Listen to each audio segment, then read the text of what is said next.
The diner was unusually busy that Saturday afternoon. Plates clattered, laughter buzzed, and the smell of pancakes and coffee filled the air. Amid the chaos, Eli, a young waiter barely in his 20s, rushed from table to table, sweat beading on his forehead. He'd been working double shifts for weeks, saving every dollar to help his sick mother get treatment. By 2 p.m., Eli's patience was wearing thin.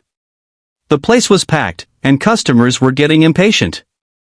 Then, through the glass door, a heavily pregnant woman walked in. Her clothes were dusty, her hair messy, and she carried a worn-out leather bag. She looked exhausted. Eli sighed. "Just one more table," he muttered, forcing a smile. She sat quietly near the window, her hands resting on her belly. "Can I please get some water?" she asked softly. "Sure," Eli said quickly, rushing off. But before he could bring it to her, another customer called him over, complaining about cold fries. He spun around too fast and the glass of water slipped. Cold water splashed across the woman's dress. Gasps filled the diner. Eli froze. "Oh my God, I'm so sorry," he stammered, grabbing napkins. "It was an accident." The woman flinched but didn't yell. Her eyes filled with tears. For a moment, she just looked at him and then, quietly, she said, "It's okay, accidents happen." But the damage was done. Other diners started whispering. "That's awful. She's pregnant. Fire that kid." Eli's boss stormed over. "Eli, office. Now." Eli's heart sank. His mom's medicine, his bills, all flashing before his eyes. He followed, head bowed. But before they could go in, the woman stood up and raised her voice. "Wait." Everyone turned. "It wasn't his fault," she said firmly. "He's been running around here non-stop. He's tired, not careless." Eli looked up, shocked.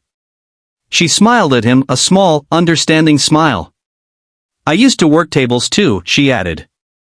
"I know how hard it gets." The boss hesitated, muttering something under his breath, then walked away. Eli whispered, "Thank you." She nodded and left a tip on the table, a $20 bill folded neatly under her glass. Then she walked out, slow but steady, into the parking lot. Eli watched her through the window. She went straight to a massive black motorcycle parked by the curb.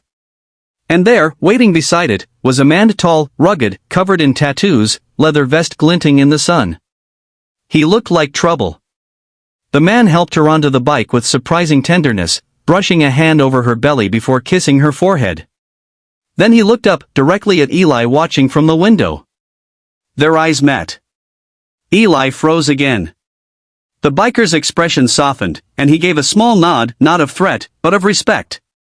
A few minutes later, the rumble of the bike faded down the highway. The next morning, the diner was quiet. Eli came in early, expecting another long day. But as he clocked in, his boss called out, "Hey, kid. You got a package." Eli frowned. A package? For him? It was a brown envelope, taped shut. Inside was a handwritten note and a small card that read, "Steelheart's Motorcycle Club." The note said, "Thanks for being kind to my wife when she needed it. Most people wouldn't have cared. Keep working hard, kid. The world needs more like you." Tucked inside was a stack of cash enough to cover his mother's hospital bills. Eli blinked in disbelief, tears filling his eyes. He looked up, whispering, "Thank you." That night, as the sun dipped below the highway, Eli stood outside the diner, watching the horizon. Somewhere out there, a biker and his pregnant wife were riding beneath the stars, two strangers whose kindness had changed his life forever.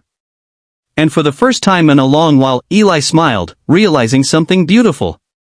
Sometimes, life throws water at you, so you can see who will hand you a towel. Moral: kindness doesn't always roar. Sometimes it's quiet, tired, and unintentional, but it can ripple farther than you'll ever know. Eli couldn't stop thinking about that note. Every word of it replayed in his mind while he worked. The diner felt different now, warmer somehow. Every customer he served that day, he treated with a new kind of patience, a quiet gratitude that came from somewhere deeper than duty. He realized something: but baby, a burden, a broken dream, or maybe even hope in disguise. As the days went on, small changes started to unfold around him. The grumpy old man who came every morning for black coffee and toast started tipping a little extra. The teenage dishwasher, usually shy and withdrawn, began to smile more. And Eli's boss, the same man who almost fired him, started giving him more responsibility, calling him kiddo with a rare hint of pride. Then one evening, just as Eli was about to close up, the rumble of motorcycles echoed in the distance.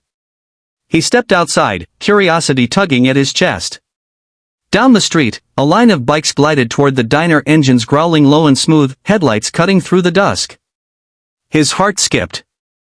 They pulled in, one by one, until the leader, the same biker Eli had seen that day, killed his engine and swung a leg off the bike. His wife was with him, no longer pregnant but holding a tiny baby in her arms, bundled in a soft blanket. Eli just stood there, stunned. The man grinned and said, "You must be Eli." Eli nodded, unsure what to say. The woman smiled warmly. "We wanted to see you again, and introduce you to someone." She looked down at the baby. "This is Grace." Eli's throat tightened. "She's beautiful," he said softly. "She is," the biker replied. "And she's here because someone showed kindness when he didn't have to.